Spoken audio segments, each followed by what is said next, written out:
Bismillahirrahmanirrahim. Assalamualaikum warahmatullahi taala wabarakatuh. Salam sejahtera, salam sehati sejiwa saya ucapkan kepada para penonton rancangan Positif TV3 di mana jua anda berada. Baiklah, tibalah masa bersama dengan saya Cikgu Erin di dalam mengupas topik iaitu berani berubah. Jadi sebelum saya mengupas topik berani berubah, izinkan saya perkenalkan diri saya. Saya bernama Cikgu Muhammad Khariri bin Haji Muhammad Ramli atau lebih dikenali dengan nama Cikgu Erin, bertugas sebagai seorang guru di salah sebuah sekolah yang terletak di Pelabuhan Kelang dan telah pun berkhidmat selama 11 tahun lamanya. Dan sebelum ini saya telah terjebak di dalam dunia maknyah ataupun dunia transgender hampir di dalam 20 tahun lamanya. Namun alhamdulillah saya telah pun berhijrah menjadi seorang lelaki yang sejati dengan izin Allah. Jadi selama saya terjebak di dalam dunia maknyah, saya mengalami ataupun mengharungi pelbagai cabaran dan dugaan yang tidak dapat saya gambarkan betapa perit dan getirnya saya selama itu. Di antara pengalaman pahit yang pernah saya harungi semasa di zaman transgender, saya pernah terjebak di dalam kancah pelacuran hampir belasan tahun lamanya dan saya pernah tidak menjamah nasi selama 3 hari lamanya dan menyebabkan saya terpaksa mengheret diri saya ke kancah pelacuran. Dan saya juga pernah dirompak, saya pernah dipukul, saya pernah diperalatkan oleh lelaki-lelaki yang durjana di luar sana disebabkan mereka memperdagangkan kata cinta kepada saya. Namun pada ketika itu saya hanya memikirkan bahawasanya seorang lelaki itu mampu menjaga saya, mampu mendidik saya dan orang kata menggantikan peranan ibu ataupun bapa untuk diri saya.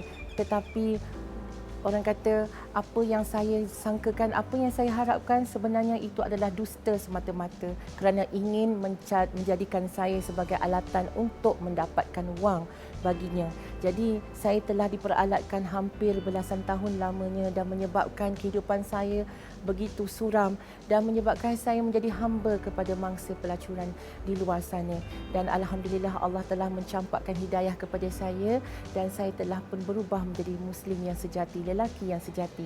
Dan apakah titik tolak, apakah turning point bagaimana saya boleh berubah adalah di mana pengakhiran dalam episod saya sebagai seorang maknyah ataupun transgender, di mana saya telah bertemu dengan seorang lelaki yang berstatus duda, di mana lelaki itu telah menggunakan saya dari hujung rambut sehingga ke hujung kaki, telah mengurung saya dan telah menjadikan saya seorang manusia yang hampir muflis. Jadi selepas daripada insiden itu, saya telah pun jatuh sakit dan menyebabkan saya tidak bermaya untuk melakukan apa jua tanggungjawab saya di luar sana.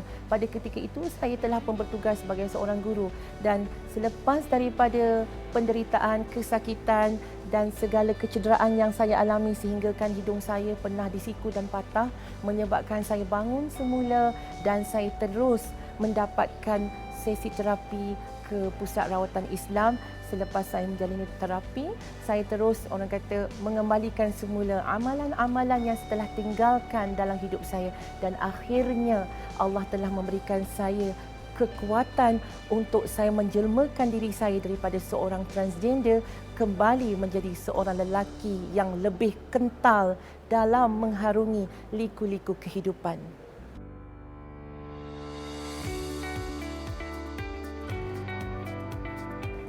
Semasa saya berada dalam dunia transgender, saya merasakan diri saya begitu cantik, saya merasakan diri saya begitu hebat kerana setiap apa yang saya inginkan saya boleh dapat dengan sekelip mata sahaja. Kerana pada masa itu saya mempunyai kecantikan, saya mempunyai vokal seperti seorang wanita dan apa jua yang saya idam-idamkan, maksudnya teman lelaki, semuanya saya boleh orang kata dengan begitu mudahnya. Jadi saya rasakan dunia ini seperti milik saya. Namun di sebaliknya kesepian, orang kata kesepian dan kesedihan itu begitu mencengkam dalam jiwa saya. Keadaan diri saya sangat-sangat mengaibkan keluarga dengan rambut yang panjang, dengan berpakaian yang seksi. Saya tidak mampu untuk pulang ke kampung untuk menjenguk arwah bapa saya. Jadi saya berasa begitu sedih kerana saya tidak dapat melihat buat kali terakhir arwah bapa saya dan menyebabkan saya berasa begitu menyesal kenapa saya memilih jalan hidup sebagai seorang maknya. Namun disebabkan oleh pengaruh daripada persekitaran, rakan-rakan dan desakan hidup menyebabkan saya tidak mampu keluar daripada dunia maknya. Walaupun saya ada keinginan untuk berubah, tetapi kekuatan itu masih belum saya dapat. Dan alhamdulillah, setiap kali kesedihan itu muncul dalam hidup saya, dikala saya dalam dunia maknya, saya kumpulkan dan saya akan jadikan itu satu pedoman untuk saya tidak akan mengulangi semula selepas saya berubah menjadi seorang lelaki. Alhamdulillah, selepas saya berubah, selepas saya berhijrah menjadi seorang lelaki yang sejati, saya telah berjaya di dalam memotong rambut saya. Dahulunya rambut saya panjang, mayang mengurai. Kemudian dengan tekadnya saya telah membotakkan kepala saya. Kemudian saya pulang ke kampung halaman saya dan menyebabkan ibu saya terperanjat melihat anak bongsunya, anak kesayangannya dahulu seorang wanita jelmaan katanya, dan telah berani orang kata merubah dari hujung rambut sehingga ke hujung kaki menjadi seorang lelaki yang sejati. Dan di kala itu ibu saya menitiskan air mata kerana melihat perubahan yang begitu besar sekali, kerana bertahun-tahun ibu saya memendam rasa kerana wal fitnah, tohmahan, cacian, orang kata kejian diterima oleh ibu saya saban hari, menyebabkan ibu saya sentiasa berendam air mata dan saya sendiri tidak sanggup melihat ibu saya berkeadaan sedih begitu. Dan selepas perubahan saya berani membotakkan rambut saya. Ibu saya telah pun mengorbankan seekor kambing, tanda kesyukurannya kepada Allah yang Maha Kuasa. Dan selepas daripada sembelihan seekor kambing itu, hati saya rasa lebih tenang dan saya rasa saya perlu membuktikan terutamanya kepada Allah, kepada ibu saya dan kepada masyarakat di luar sana bahawasanya sesiapa jua mampu berubah dan kita perlu berani berubah untuk kita terus mendapat keredaan di dunia maupun di akhirat. Baiklah, selepas kita mendengar kisah lampau saya yang dahulunya saya seorang transgender, kini saya telah kembali ke pangkal jalan menjadi seorang lelaki yang sejati, lelaki yang perkasa. Apa kata kita dengar, kita berkongsi semula kesudahan kisah saya selepas saya berhijrah menjadi seorang lelaki. Tunggu ya, jangan ke mana-mana.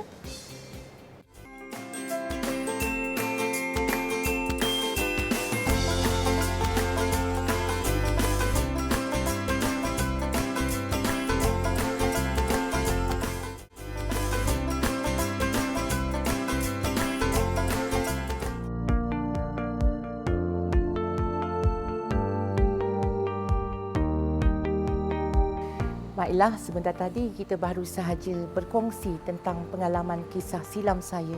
Dahulunya saya seorang transgender, kini saya telah kembali ke pangkal jalan menjadi seorang lelaki yang sejati. Jadi tibalah masanya untuk kita berkongsi beberapa pendekatan yang saya telah amalkan, yang saya telah praktikkan sehingga saya berjaya menjadi seorang lelaki dari hujung rambut saya sehingga ke hujung kaki saya, menjadi seorang lelaki yang betul-betul man look. Okey, baik. Yang pertama sekali adalah saya memaksa ataupun saya merelakan diri saya berkunjung ke rumah Allah, di mana seawal pagi saya telah memaksa diri saya untuk bersolat subuh berjemaah ya di Masjid Al-Falah ya, yang berdekatan dengan rumah saya. Jadi setiap kali saya menunaikan solat subuh itu, jiwa saya menjadi lebih tenang, lebih tenteram dan saya rasa diri saya orang kata di awal subuh itu saya rasa begitu nyaman sekali, seperti seorang bayi yang baru dilahirkan di muka bumi Allah ini. Jadi pendekatan yang kedua pula adalah saya mengamalkan semula amalan-amalan yang saya telah tinggalkan sebelum ini, terutamanya solat 5 waktu. Jadi selepas saya mengamalkan solat 5 waktu dan pada peringkat permulaannya solat 5 waktu ini saya sentiasa memastikan saya bersolat berjemaah. Jadi tidak ada solat 5 waktu yang saya bersendirian. Maksudnya setiap kali bersolat jemaah, saya mesti berada di masjid bersama dengan jemaah-jemaah masjid yang lain. Ini adalah untuk memastikan bahawasanya saya sentiasa menerima orang kata cabaran, menerima satu pembaharuan dalam hidup saya. Kerana sebelum ini saya begitu renggang ataupun saya tidak selesa dengan kaum lelaki. Jadi selepas saya mengamalkan solat berjemaah ini, maka diskriminasi ataupun perasaan ketidakkeselesaan itu telah dapat saya luputkan dari semasa ke semasa. Jadi selepas saya telah berjaya melengkapkan solat 5 waktu saban hari, saya menunaikan kembali solat amalan-amalan solat sunat saya seperti solat tahajud, solat hajat, solat taubat. Jadi memang agak getir ya kerana kena bangun seawal pagi dalam pukul 3.30 atau pukul 4 pagi. Namun setiap kali saya bangun pada pukul 3.30 pagi, pukul 4 pagi, saya rasakan Allah memberikan saya satu kekuatan untuk berubah menjadi seorang lelaki yang sejati. Dan alhamdulillah sehingga kini solat tahajud saya masih lagi dikekalkan saban hari. Jadi pendekatan yang ketiga pula, selepas saya menunaikan solat 5 waktu, mengamalkan kembali solat sunat tahajud dan sebagainya, kini saya juga mempraktikkan ya, bacaan dalam Al-Quran. Di mana dahulunya masa kecilnya saya memang aktif dalam tilawah Al-Quran, dalam hafazan surah-surah lazim. Namun sewaktu saya menjadi seorang transgender, saya telah lupa segala-galanya dan alhamdulillah selepas saya berubah, segala ingatan saya tentang Al-Quran telah kembali dan saya mengamalkan semula sehinggakan saya mampu untuk membuka kelas mengaji di rumah saya sendiri dan belajar dengan para ustaz dan kaum ibu yang sudi untuk membantu saya. Dan alhamdulillah saban hari saya mengaji dan Allah telah memberikan saya satu lagi orang kata kekuatan dalaman di mana walaupun suara saya mirip-mirip wanita, saya tidak gentar dan saya sentiasa yakin bahawasanya suara ini adalah anugerah daripada Allah dan saya akan gunakannya ke jalan dakwah, ke jalan yang dapat memberikan manfaat kepada diri saya dan kepada anak-anak bangsa saya. Dan pendekatan seterusnya adalah saya mendampingi rakan-rakan yang sentiasa memberikan saya motivasi ataupun ion-ion yang positif dalam hidup saya, di mana saya mempunyai seorang ibu yang begitu penyayang dan mempunyai keluarga yang begitu prihatin, mempunyai rakan-rakan sekerja, mempunyai ketua iaitu Tuan Guru Besar saya Encik Hamidi bin Sharif yang sentiasa memberikan saya sokongan. Jadi sebab itu saya sentiasa orang kata mempunyai kekuatan demi kekuatan untuk saya terus berubah. Dan akhir sekali, pendekatan yang saya amalkan adalah saya sentiasa mengaktifkan diri saya dengan aktiviti-aktiviti kemasyarakatan di mana saya telah membawa diri saya ke Masjid Jami' Kuala Lumpur untuk bersama-sama dengan tim Unggas di mana saya bersama dengan anak-anak didik saya, kami menghabiskan masa hujung minggu kami dengan aktiviti mengagihkan makanan untuk rakan-rakan jalanan di sekitar Kuala Lumpur. Okey, itu sahaja pendekatan yang saya amalkan dan saya mampu untuk berubah dan saya berani berubah sehingga ke hari ini. InsyaAllah.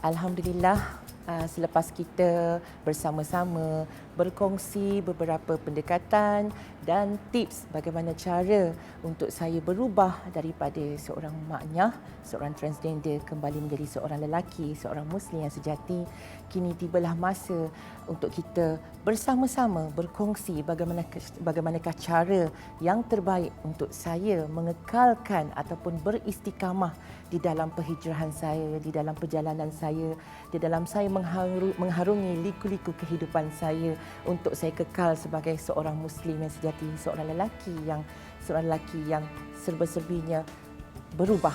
Jadi pertama sekali kalau kita dah berubah ni, kita perlulah orang kata rajin-rajinlah bersedekah, tak kiralah kalau ada 20 sen ke RM1 ke, namun yang terbaiknya nawaitu kita itulah untuk kita bersedekah, niatkan kerana Allah, niatkan supaya pengekalan kita dalam berhijrah ini akan terus konsisten, akan terus kita kekal ya menjadi seorang muslim.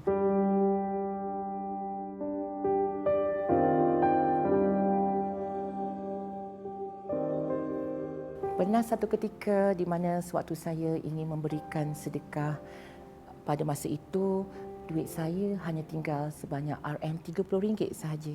Tiba-tiba di kala waktu petang, datanglah seorang wanita datang untuk mengutip derma bagi membina sebuah rumah untuk anak-anak yatim yang berlokasi di negeri Kedah. Namun pada masa itu saya begitu rasa sangsi bagaimanakah adakah saya perlu untuk memberikan sedekah ini, dan alhamdulillah Allah telah membuka pintu hati saya untuk saya ikhlas di dalam menyumbangkan apa yang ada dalam dompet saya pada masa itu hanya ada RM30 sahaja, dan saya telah mensedekahkannya dengan hati yang ikhlas kepada wanita tersebut. Dan alhamdulillah selepas saya bersedekah, keesokan harinya saya telah menerima banyak tawaran demi tawaran daripada agensi-agensi kerajaan, daripada pihak universiti untuk saya terus memberikan ceramah demi ceramah, untuk saya terus memberikan kesedaran demi kesedaran dan bimbingan terutamanya kepada generasi di luar sana.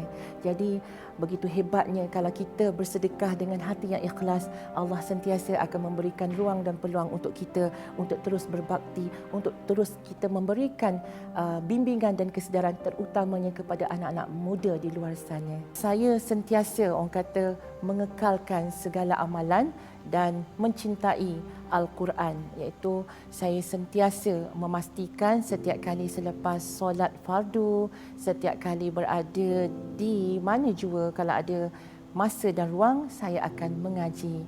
Saya pernah mengalami satu insiden yang amat menarik di mana pada masa itu saya masih lagi dalam proses untuk berubah, untuk berhijrah, untuk mendapatkan kekuatan, dan satu hari saya telah berkunjung ke sebuah masjid, dan pada masa itu penampilan saya sememangnya saya telah memakai jubah dan betul-betul kelihatan seorang lelaki, namun biasalah kalau kita orang kata dipengaruhi oleh hormon-hormon sebelum ini menyebabkan saya masih lagi ada imbasan-imbasan wanitanya, dan saya telah pun ditertawakan, saya telah pun dilemparkan senyuman sinis oleh hamba-hamba Allah yang lain.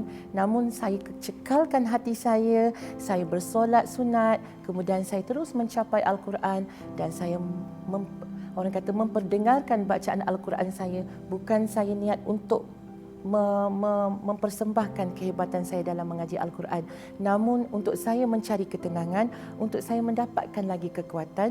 Jadi saya terus membaca ayat suci Al-Quran, iaitu pada masa itu saya baca surah Ar-Rahman. Surah Ar-Rahman ini memang begitu sinonim dalam hidup saya, ya.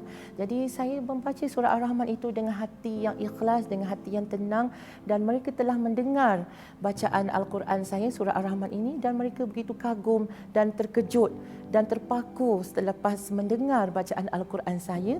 Dan selepas daripada insiden saya membaca Al-Quran surah Ar-Rahman itu, beberapa hamba Allah yang telah mengejek saya, yang telah mengherdik saya, yang telah memandang saya dengan pandangan yang negatif, tidak lagi mengata saya, tidak lagi melemparkan senyuman sinis kepada saya, namun mereka terus datang kepada saya dan bermohon maaf kepada saya. Dan alhamdulillah dengan kuasa Allah, segala penghinaan, segala cemuhan itu telah bertukar menjadi satu kemanisan dalam saya mendekatkan diri kepada Allah, dan dalam masa yang sama saya terus orang kata berani untuk terus berubah menjadi seorang lelaki yang sejati.